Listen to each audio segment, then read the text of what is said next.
What is up, everybody? I'm the Retro Nerd, and welcome to another episode of, well, it's 7 p.m. as I'm recording this, but you guys don't care what time it is, because you guys are finally back.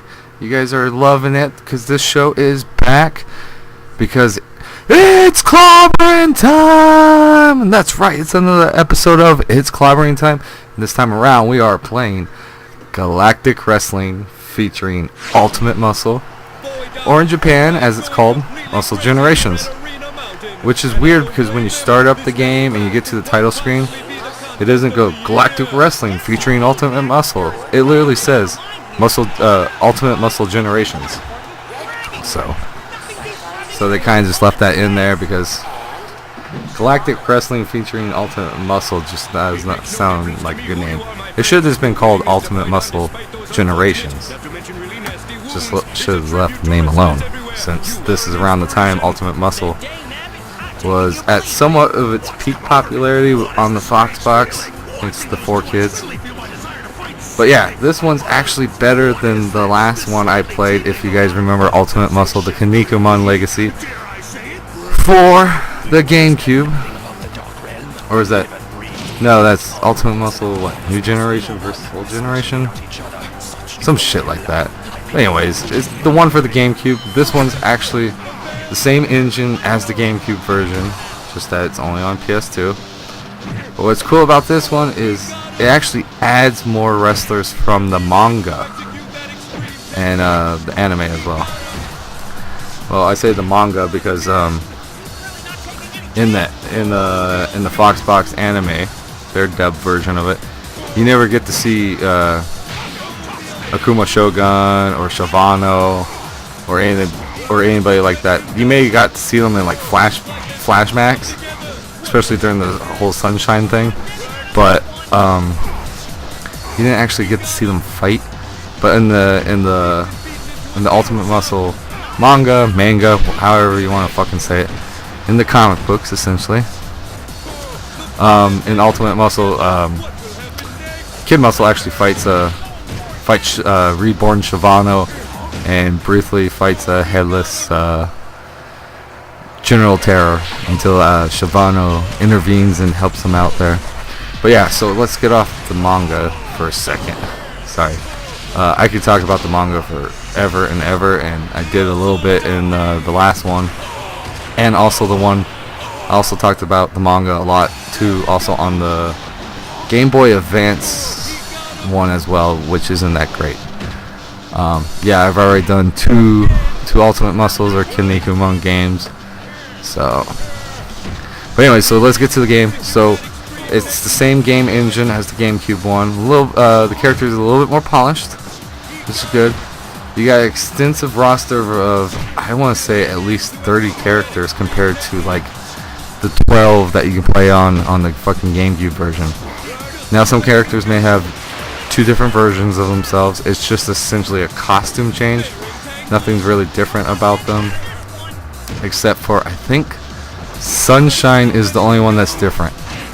His old version and his Sunshine Supreme, which is his younger version, there is actually a difference. They both have two different finishing moves.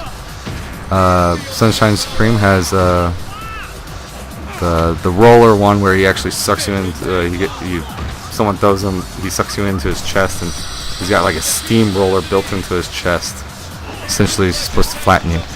And then the older version does Gates of Darkness.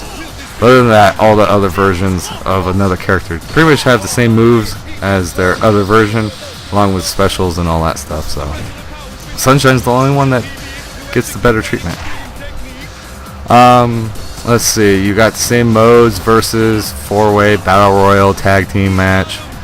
The toy machines are back with a little bit more, so you can collect the little digital versions of the little toys, which actually helps you because if you collect a certain amount of them, you can unlock different wrestlers and stuff like that, which you need because if you don't unlock certain wrestlers, you can't unlock other wrestlers. So when you unlock one wrestler, you might need that wrestler to go through tournament mode or some shit like that and get like a Akuma Shogun, even though they call him Rogue Shogun in this.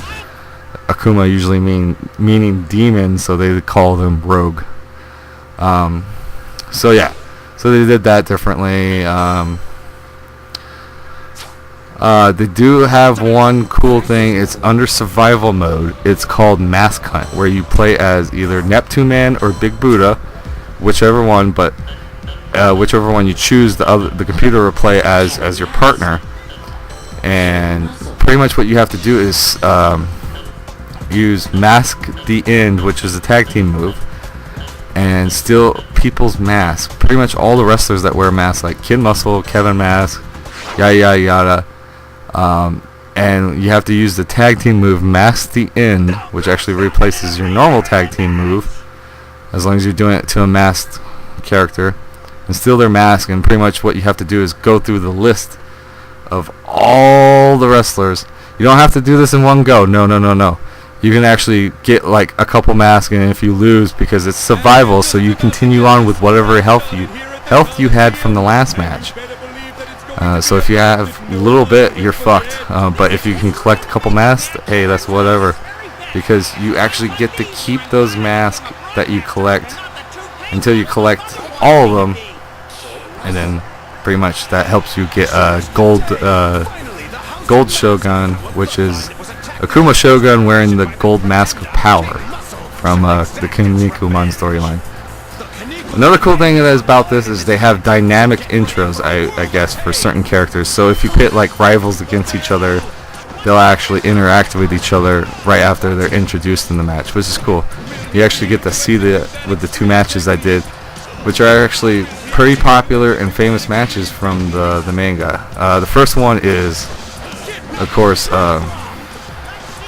it is King Muscle and Kinnikuman Great, who at this point in time is actually Terry Man under the mask, because Prince Kamehameha, yeah, that's his name, or Prince Luau for the American people, got injured, and he switched places with Terry Man, and Terry Man took his place to continue tag teaming with Kinnikuman, or King Muscle, sorry, I keep calling him by the Japanese and the American names, continue with King Muscle to win the Universal Tag Team.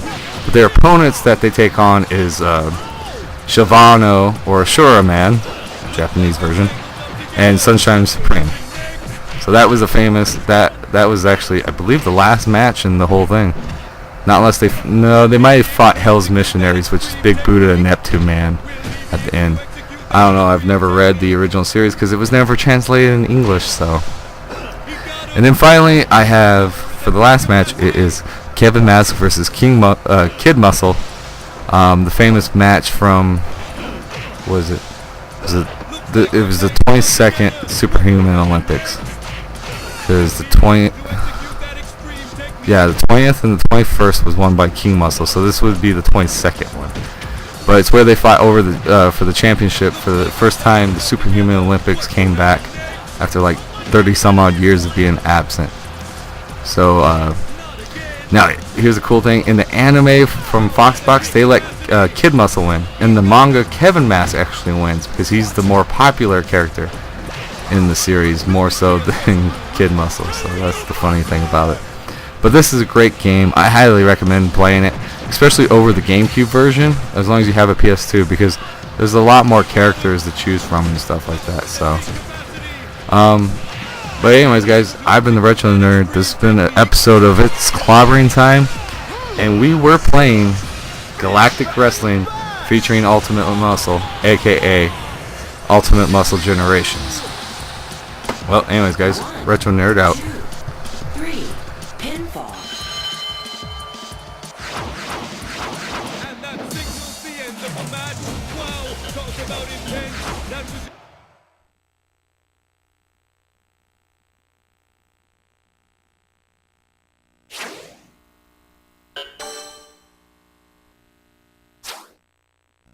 Ultimate Muscle Generation! Spectator. Ultimate Muscle... Toy collection mode.